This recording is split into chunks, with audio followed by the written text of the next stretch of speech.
minutes after, so I'll call the meeting to order.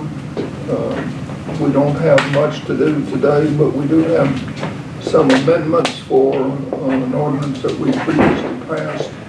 And Cliff wants to bring that up and talk about it, and then we want to create funding for another ordinance, another project. So Cliff, get at it. With Arkansas Steel Processing, our initial grant to them was for 41 jobs at $10,000 a job to be used to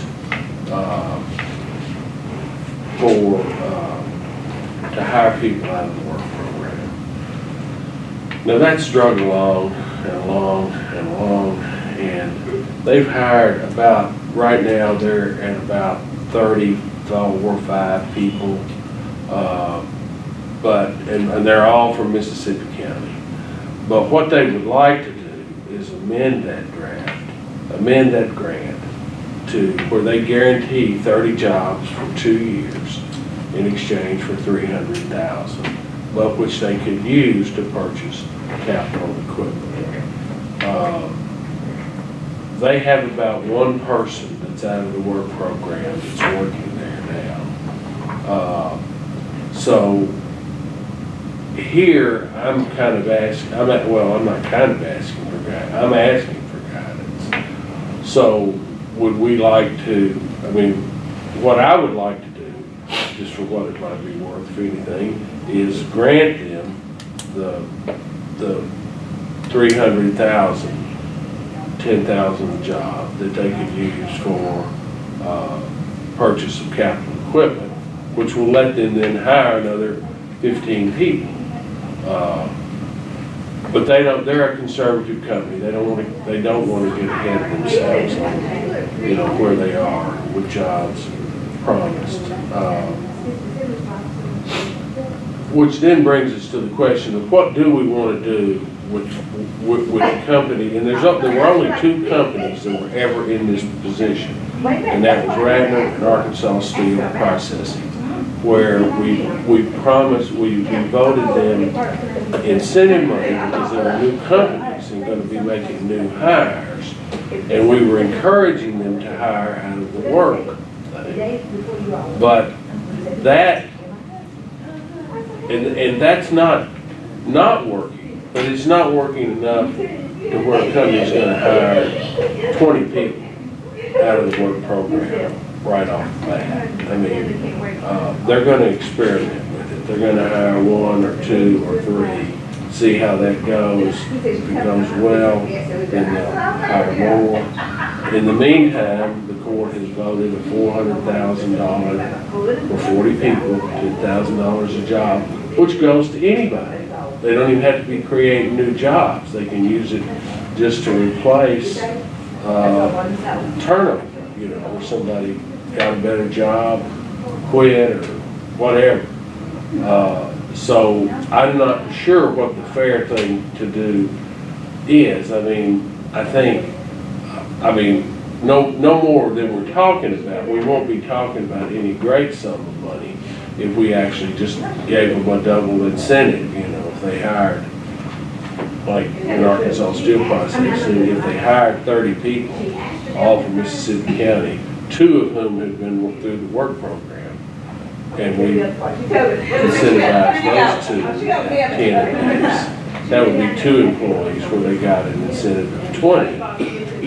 But then they're taking a risk in hiring people with an incomplete work history or a real sketchy resume, which may be what it takes to get them to do it anyway, to hire them anyway. Now going forward, I think that, and then going forward, so say a new company hires somebody, company Ajax, somebody, Acme, that we hasn't come here yet, and we vote them an incentive.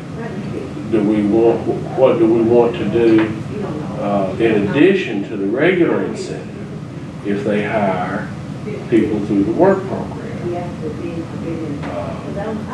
I mean, Chairman Nelson suggested that he thought maybe, you know, a $5,000 extra incentive would be enough. You know, we can try that. I mean, it'll even, and that's if they're already getting an incentive for being a new hire. But then is it fair for a company that's hiring new to get less than, and actually creating new jobs, to get less than a company who's just replacing workers that, which is just in the normal flow of business? Looks like there's two different directions here. One direction, the first direction, 41 out of the workforce program, was more to support the workforce program than to create new jobs. And then the other one is creating new jobs. Am I looking at that right? No, the 41 jobs was new jobs. Was that new jobs or just jobs out of the workforce program? Because you just said No, they were new jobs to come out of the workforce program. But what we found was that the companies, they weren't willing to hire 10 or 15 of those people at once. The college is just about to fill up its first class with 40 people, and they'll start to give that class. Now, it still remains, we have no idea how many out of the 40 will be successful in placing in jobs, you know. How long is that course? It's 72 hours over about a 5 or 6 week period. 72 hours. And the reason that it's stretched out is to give them an opportunity, because the two most common reasons people leave jobs is childcare and transportation. You know, if we could combine the 72 hours into 2 weeks, but people can get through almost any situation for 2 weeks. You know, they can catch a ride with their cousin and mother will keep the children. Mother may not keep the children 5 weeks down the road. 5 weeks in a row or 6 weeks in a row, or when they get a permanent job.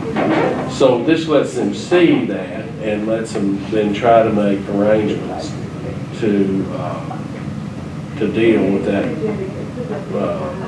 difficulty. So are you asking us to reduce an already appropriated amount of 410,000 down to 300,000 and re-verbalize? Right, I'm asking that. That's the first thing. Then the second thing is the question of then what do we do with anybody that they might hire out of the work program? You know, I mean, you've allocated the money, you know, up to 400,000. It could come out of that. It does give them a double benefit, which is 10,000 more. Chairman Nelson has suggested 5. I don't know what it will take. I mean, 5 might not be enough, 10 might not be enough, 20 might not be enough. We don't really know. I mean, this is a pilot program that we're running to see at what point companies will start to hire. I've been very disappointed by I don't want to criticize anybody in public, but I mean, there's people in the employment business that have been less than as enthusiastic as I thought they would be about this. Chairman Nelson has, I think, made a good suggestion that he and the judge and I meet with these companies and talk to them and see why they're not being more forthcoming and sending us names and people to go through the work program, because they say they have thousands of people on their list waiting for jobs, but that may be what they've got is names. It strikes me that they probably don't have a great deal of confidence that the people they send will successfully even graduate from the work program, much less be successful in gaining employment. Well, Cliff, what's happening to some of them, I just hear, talking with the HR people and this and that, they have an opening, or they have 10 openings, and they have 2 or 3 guys come in, and they look good on paper. they're gonna gobble them up. There's such a shortage. And then when they're not always gonna say, okay, now you gotta go back to the college and go through our two-week workforce training thing. They're ready to put them to work. That's right. That's exactly right. I mean, there are people, you know, I don't think any company is going to do that. I really think, based just on the 3 or 4 months we've had of effort, that it's going to really depend upon the college recruiters, as it really always has, going out into the socioeconomic areas where there are young men who don't know how to get a job, who don't know anybody that has a job, and persuade them that if they'll follow this program, they can get a job. You know, they'll wind up with a job. Which since we've decided to invest $400,000 in finding out, is that true? If it's true, that's great. You know, that means we can open up probably another 2,000 or 3,000 people in the workforce. If it's not true, then we know it's not true, you know. And when people come and say, well, you're not hiring enough people locally, then we can more confidently respond, yes, we are. We're hiring everybody locally. Are these recruiters taking resumes and names to the business and industry and saying, No, after they graduate, they do. these people are ready, Right. you keep this resume, or you call me, or what, and is that part of their job? Yes, sir. I assume the way I understand it right, and you correct me if I'm wrong, they try to catch these students and people before they go out in looking for a job. They try to catch them, put them through the program, and then say, okay, if you go through our program, then we're gonna help you find a job. You're gonna have a lot better chance. Is that correct? Except the people there recruiting, it's not before they start to look for a job. They're probably never gonna look for a job if that recruiter doesn't come and tell them, I've got a path to a job that leads through the college. And the success rate has been good. I mean, we've had over 400 people go through, 75% success rate. But, When you say success rate, that have completed the course and have a job and have a or job. continue their education. Now, if that rate was, say, 35%, I never would have brought it to you for consideration to start with. It wouldn't have been worth the investment for a 35% return. We have to bear in mind that a quart jar, though, will hold exactly a quart. And we are a finite population, and there are therefore a finite number of these people who are in unfortunate circumstances, but have the grit and the will and the imagination to see themselves in better circumstances. And therefore, when that recruiter comes knocking, find a willing, a receptive human being. What would be the problem leaving this much money committed? They might use it in 6 months or 3 months or till the appropriation runs out. What's the problem leaving it there? There's really, if y'all have no problem, there is no problem. We could just say that we could leave it at 410 and add language that would allow them to use up to $300,000 on capital expenditure. But are we gonna hang it on those 30 jobs to do that? Yes, they'll We're not have, gonna give it up front. no, we're gonna do it up front. They're gonna sign a contract. Okay. Yeah, we have given capital investment Yeah, we upfront. And they have to create 30 jobs and hold them for 2 years. I'd rather We do get our money that. back. Right. I think I'd rather do that, Bill, what you said. Yeah, it seems cleaner. Well, all we have to do is just reverbalize what it is. I think so. And then still shows full support of the workforce. What do you think? I think so. I mean, I think that's a reasonable. Were you just scared to ask that, or you just really thought 300 would do it? 300 will do it right now. It's when, at a certain point, they start to want, when they start to pull out, in this case, for the 1 or 2 workforce people they have on payroll. But that would go against that 300. Instead of going against the 400, it would go, if y'all leave it at 410, that would let us invest, help them invest 300 for, you know. How much have we taken out so far, do you know? Out of the 400, it's not much, maybe 40,000. 4 jobs. Yeah. And, the way it's set up right now, any of the industries can pull from that. right, and they don't have to be expanding, they don't have to be doing, you So know. really all we're gonna do is verbalize to give 300 of the 410 to Arkansas Steel Processing. To let them invest that in capital. We're not gonna do an additional 300, it's just 300 of the To the 14. 410, Right, Okay. and then see how the other 110 plays out. right. So we still have at least about 70 for job creation, is that correct? You said they had placed, used about 40,000. Oh, that's in total.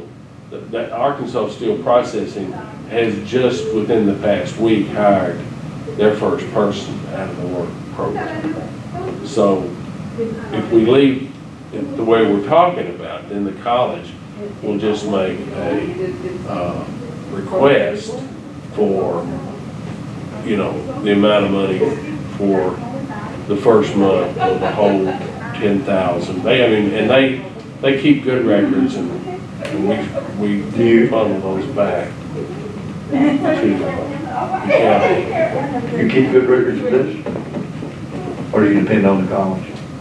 Well, I primarily depend on college, I'm just curious. but we've been through it with them, and I'm confident that their record keeping is competent to the job. Click this 410 that we authorized, that the court authorized, was that not earmarked for Atlas?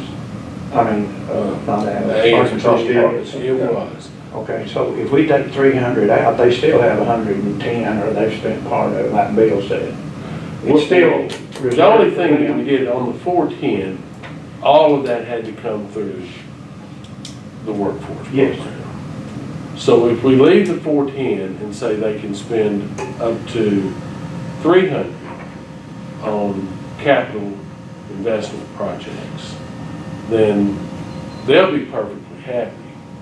And that's not tied to any jobs, it's just No, 30 jobs. It's tied to 30 jobs from anywhere.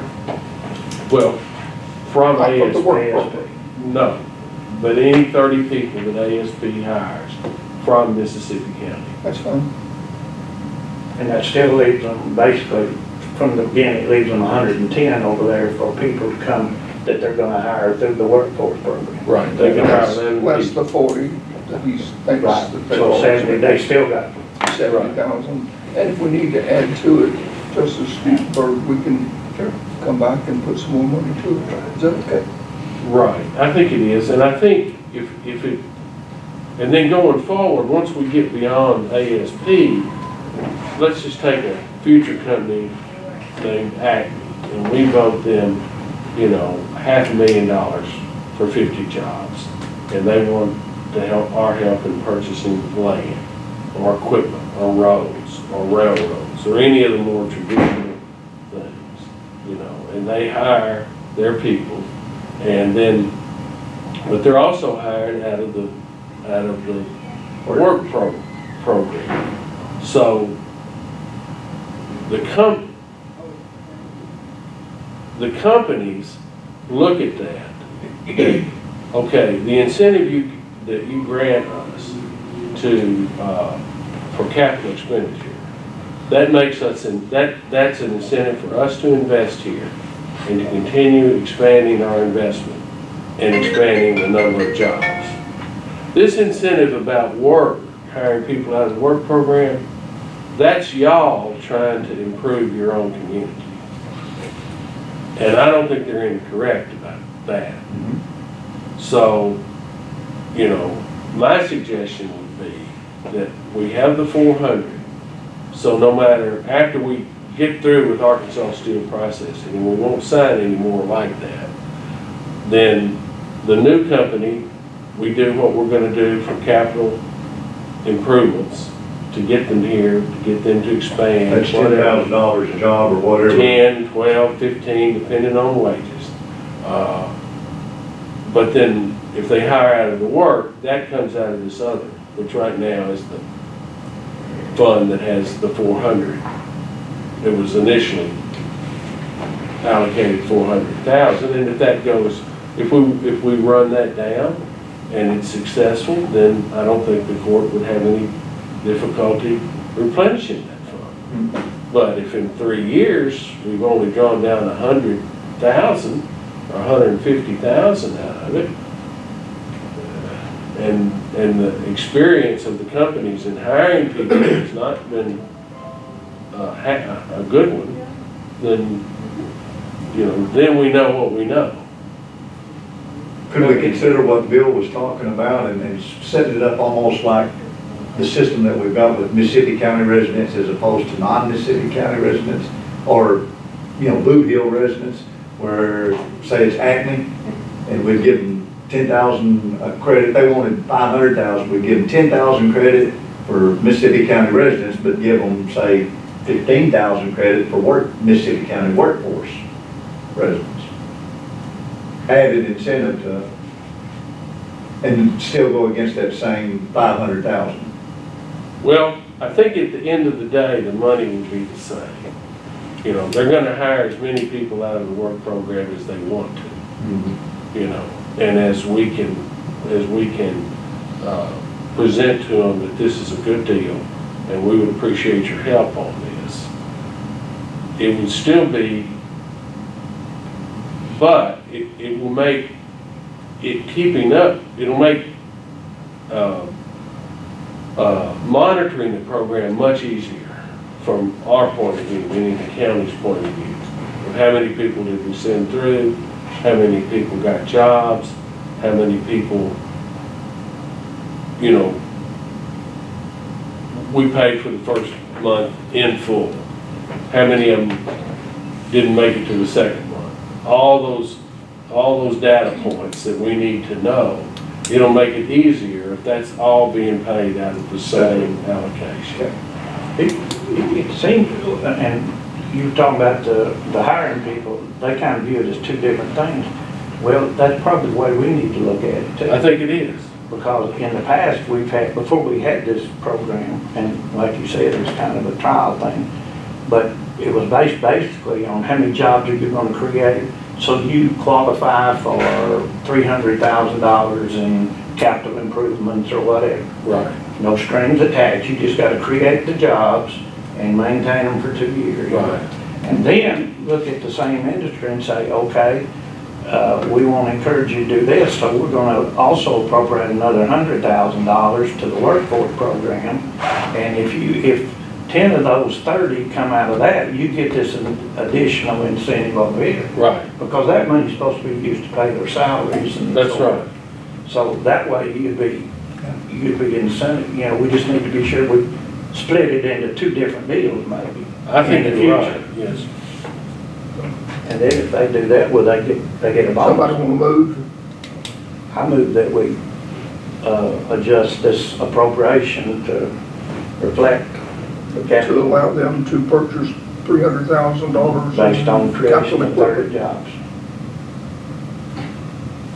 We want to word it. You're not on this committee? I'll second it. No, I'm on it. I've done too much talking already. I've got I'd rather somebody. somebody- He wasn't on this committee, but he is, isn't he? Yes, sir, he is. Well, I'm on the committee. Michael, I didn't know Michael was on the committee. I was just wanting him to second. He want me to second. He has. So does that take care of what you want to take care of? Yes, now, we're just picking up. We're satisfied. We're going to do on the committee, the chair. The chair doesn't play on this chit chat. Then step out the door and tell them, it's been bothering me too. Can you hear them? Yes, I can hear you. Okay, I didn't know whether you were aware that we have people looking. I don't think that's who he was Oh, aiming I at. thought, you think he was referring to me?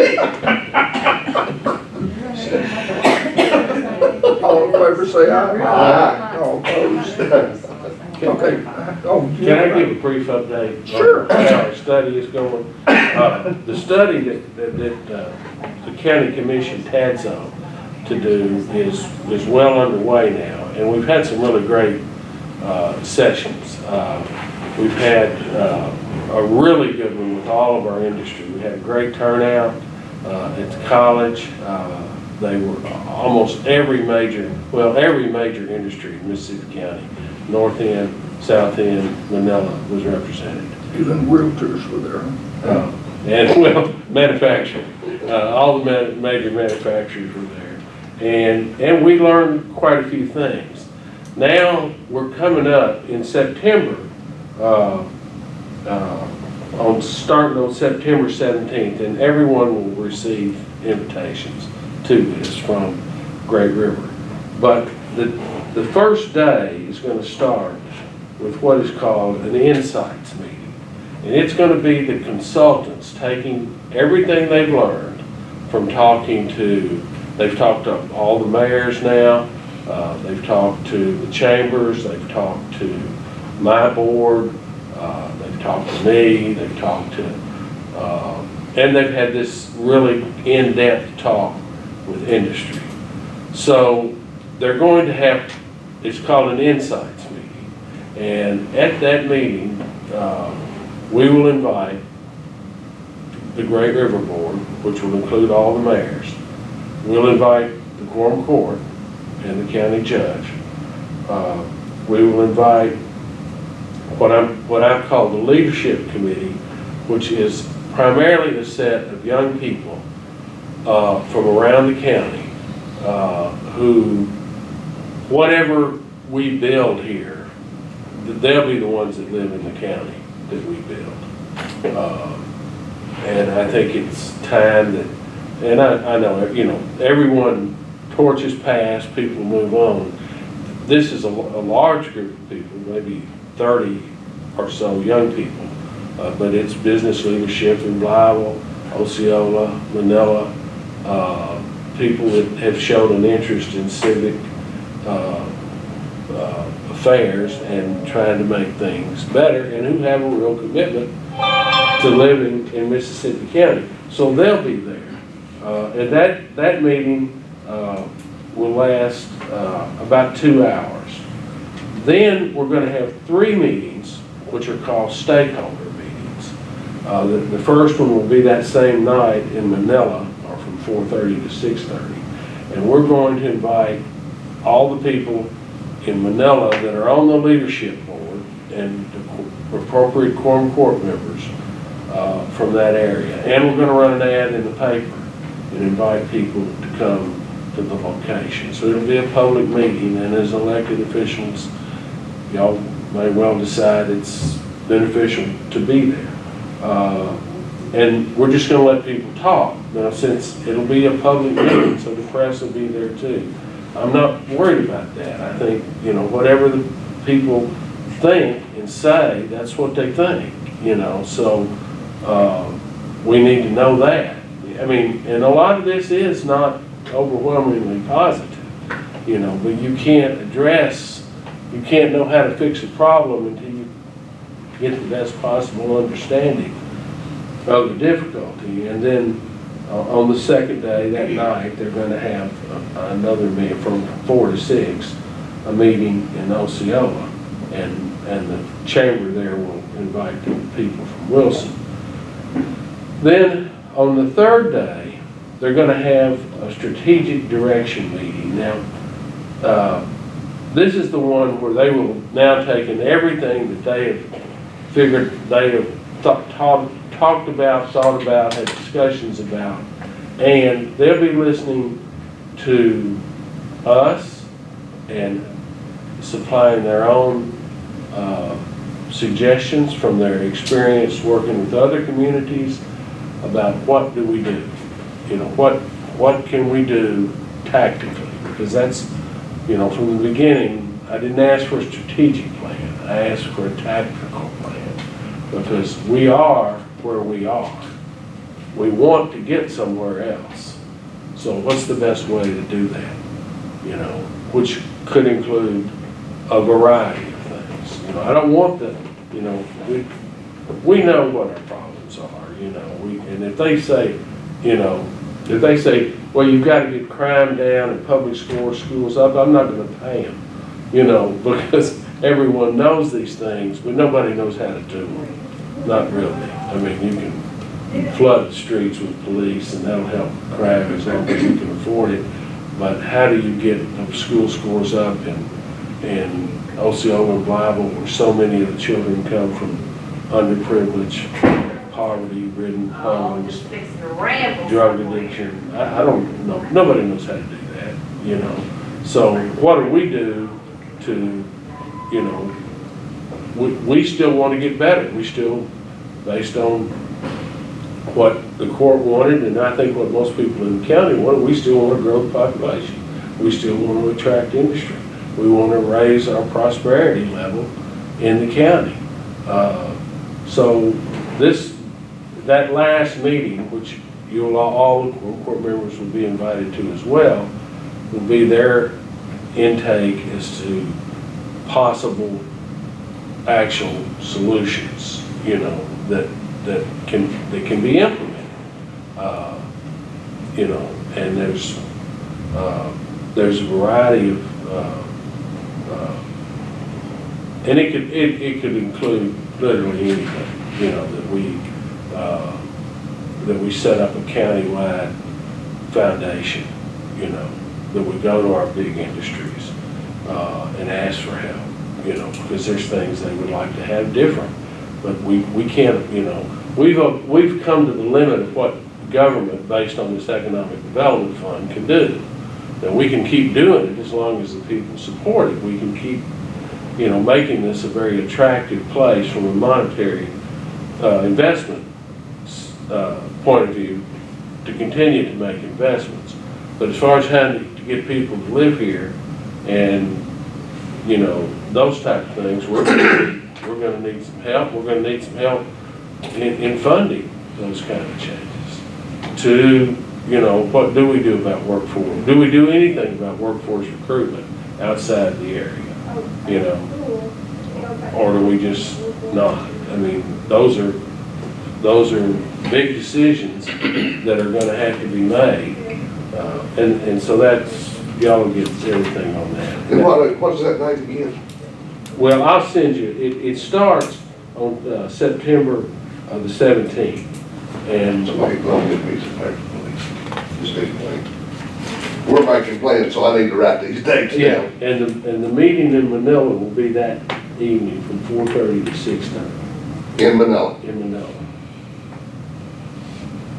And And who's gonna moderate this? they do, and they do a good job. I've really been impressed and pleased with the job they do in extracting information from people. Without letting it turn into just a very negative session, but getting the relevant opinions and facts out of the people.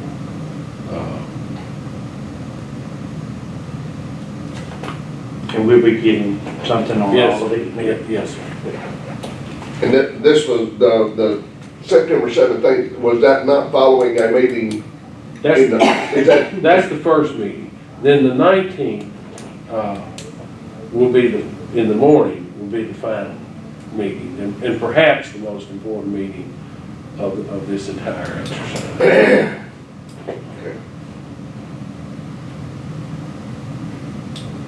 I got one question that you hit a while ago. You said, and I suppose you're talking to the agencies that hire people. There's thousands of people wanting jobs. Did I understand that correctly?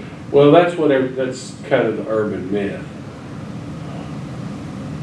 Are those people that already have jobs and want to better themselves, or are those people that are unemployed? Or do you know? For the most part, they're people that are, those that are on the list now without a job are for the most part unemployed.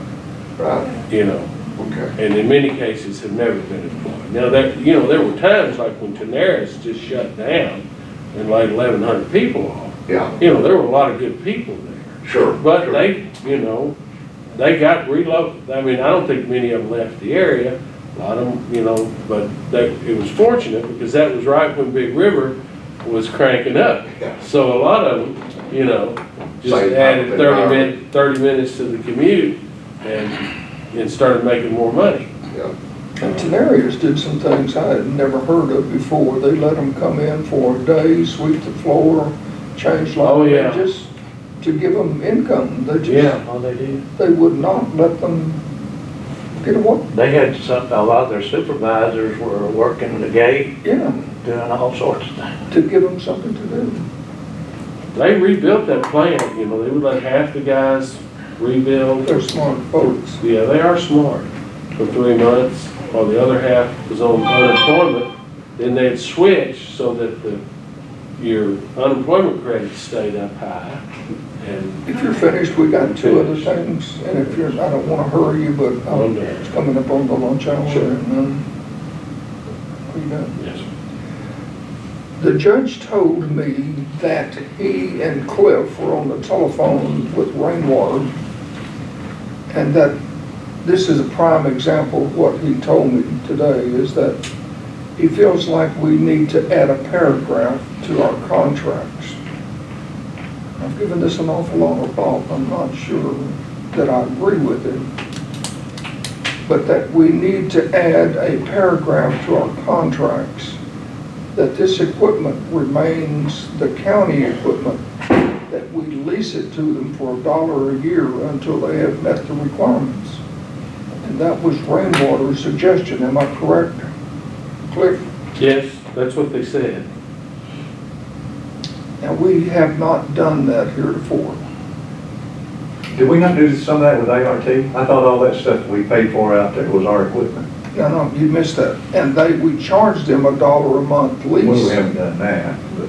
And it's under an agreement that the equipment still belongs to us until they have met their requirement. Now, if we grant you $300,000 to buy equipment, I'm not so sure you're going to maintain it when you think, well, that's not mine, that's the county's. I have mixed emotions about this. I want to know what y'all think. But he wanted us to talk about it and see what the Well, I think committee. What road we done? The state owned the money, the state owned the property in ART. Yeah. Well, the state, I think they require some sort of a security thing or something about the cliff. Well, they actually maintain ownership of the equipment. Well, I know we voted, we voted to relinquish our lien on that equipment so the state could take first mortgage on it a couple of years ago, 3 or 4 years ago. Remember? We did. Because we had some sort of lien on it because we had to release it. Y'all I think recall that? I think what we had to do was assure the state that we had no lien on it. Well, it was something, because they were gonna take the lien on it. Yeah, they had the lien, and they were gonna, that's when they started doing a workout with Mr. Corvado. And they wanted it in their files that we had no interest, we had no, mortgageable interest in that equipment. Well, this, Now, like you said, having a lien on it is one thing. I don't have a problem with that. Having them to write us a check for $1 to lease it, I have a problem, I think, with that. Here's a multi-billion company. He's probably gonna just send somebody to town and say, here's your $1, and, why couldn't we just put some sort of a lien or something on it until they meet the requirements of the covenant or whatever we signed with them? And at that time, just release it. I don't have a problem with that. It's the lease for $1 a year, I think, that I'm having and he just mentioned that as to make it legal. Has something happened that the judge and Rainwater need to be talking about this? Is it, can you Not that I'm tell? aware of, is something. Is there, No, this is the first I was aware of it. I mean, right now, our contract says that if they don't prove to us that they hired the 10, 20, 30, 40 people from Mississippi County and the Boot Hill and keep those jobs for 2 years, they owe us the money back, which gives us a clear right to go to court with them. Now, if they don't fulfill that economic development contract and we want that piece of equipment back, we're gonna have to go to court with them. So I don't honestly see where our situation Changes. Can't be changes. any tighter. No, it won't be any tighter. I mean, right now, we sue the whole company. In this case, and if we win, which we would, and they're not bankrupt, you know, I guess that might be the only case, is if a company just went completely bankrupt and we, Well, it's still in our agreement that we have, yeah, we would still have a lien, Yeah. you know, an enforceable lien against their property. And,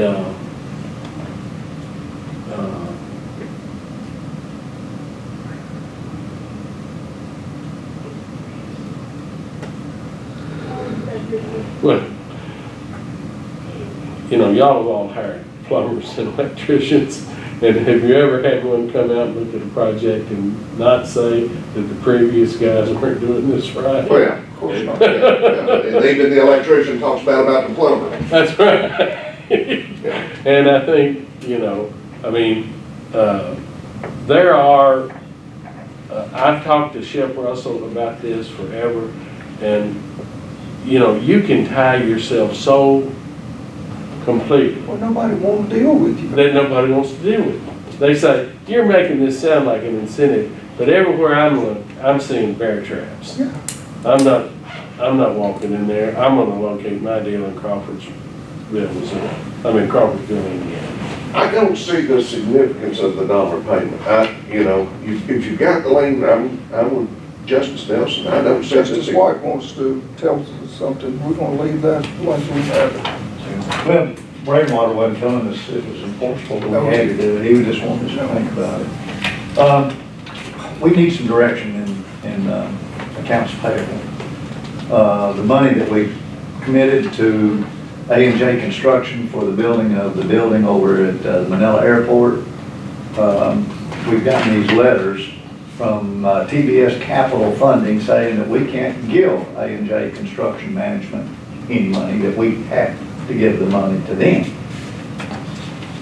I talked to the AHA, and Now, note, this is not from a legal firm, this is from TBS Capital Funding.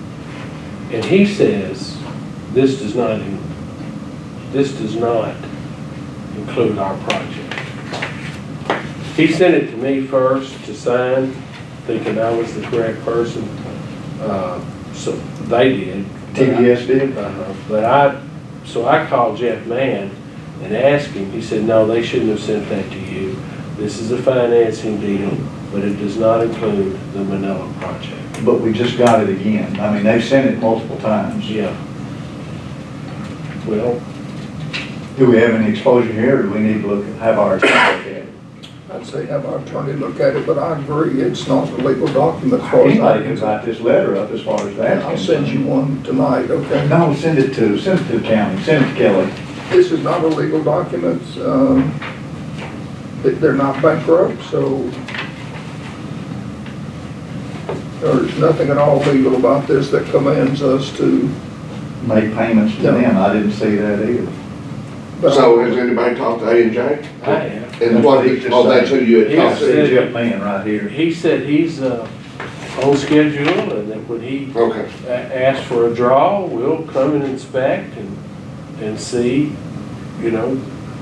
Do we pay this one also by invoice, by bill, or just by draw? By draw. I mean, With no verification on the draw other than inspection? Somebody's got to sign the draw. That they are drawing money for work that they have legally completed. Yeah. So somebody's got to sign the draw. Who does the inspection? I guess I will. You know, we used to use Mr., from the south end of the county, Hugh Adams, And he's in heaven. and he's in heaven where he deserves to be. But he was great. I mean, because he was a civil engineer, and he would come and do it and charge $150. But now, you know, you get an engineer out of Jonesboro, he's gonna charge, you know, $2,000, $2,500. Just because he comes to Mississippi Just County. because you subjects themselves to the horrors of actually coming into Mississippi County. So, Don't tell Liz that. Are we in agreement that this is not a legal document and we don't need to tell Kelly to do anything, just And that ignore first it? paragraph, basically, it says that they have assigned all present and future accounts receivable to TVS. Well, this is not accounts receivable. They've got a lien on their accounts receivable. But this is not accounts receivable. This is a grant right. of doing a building. It has nothing to do with accounts receivable. Really? No, they're not providing service to us. No. They're issuing him, he's evidently selling them, probably a mortgage on his equipment and on his accounts receivable to get operating capital. So we've got the choice of just going ahead and continuing business as usual, or giving this to Jeremy Thomas. I'd let Jeremy take a look at it, but I'd continue doing business as usual because I don't see anything legal about this. You listen, Kelly? We just needed direction. Well, when I was at Cottonville, I hate to keep saying that, when an employee was garnished, I would get a legal document from an attorney, a lawyer, a Yeah. company directing me to pay their salary to whomever. This does not do that. How much actual business is happening? I mean, how much check writing is going on right now, or drawing is going on right now? For A&J, Yeah, well, for this, yeah, A&J. there's only been one or maybe two that I know of, and it was for the bids that they've done. I mean, we've had to pay for bids that they've placed for construction or for the building. And then we paid a big chunk on the building, I think, and I can't. That's all we pay. That's Yeah. my. Is construction underway? Well, I gotta go over there and see. I don't know. I'll drive over there. It's terrible that I live a mile away and I haven't driven up there to Right. look. But when I talked to him last week, he said, you know, well, I don't think it has been wet, you know. I agree. And I don't, you know, they've gotten their soil boring samples but I don't think they've poured any concrete yet, so it's not time for, you know, for another draw. And certainly, you know, as far as I know, there's probably somebody on that airport commission over there that's an engineer that we could get to just come look at it. Who's on commission anymore? Do they even have a commission? Oh, they have a big commission. That's, An airport's pilots association Yeah. or an airport no, the commission? Pilots Association. Yeah, there's a difference. There used to be I got kicked off of that commission. I can't remember, See, as long as I was chairman of that, it was wonderful, and then I left and they just dissolved it. as far as I know, it hasn't. No, mine was an individual thing. John Mays called me and said, you know, you've been kicked off the commission. I said, no, I didn't even, I said, why? And he said, well, I'm not real sure. I said, well, that's all right, I don't care. I would like to see us not do anything until our attorney, not pay anything until our attorney tells us, gives his opinion on what we're looking at there. It sounds like there's a good chance we won't have any invoices come in unless he's. Well, see, I don't think we can pay without a court order, because we have a contract with A&J. That's right. And nobody else. And nobody else. So we can't send money to somebody else. If this works, I've got some letters I need to send. Me I think too. I think that's just a hopeful thing there. Yeah. And we'll I just don't see anything Shotgun. legal about this. Okay. You have a copy of this, Kelly? I guess you do. Do you need a copy? I probably got it on my email, but I'll take it. Is there any other business that needs to come before this austere group? Lunch. Lunch is available at your own expense. This meeting is adjourned. I'll second that since my goals.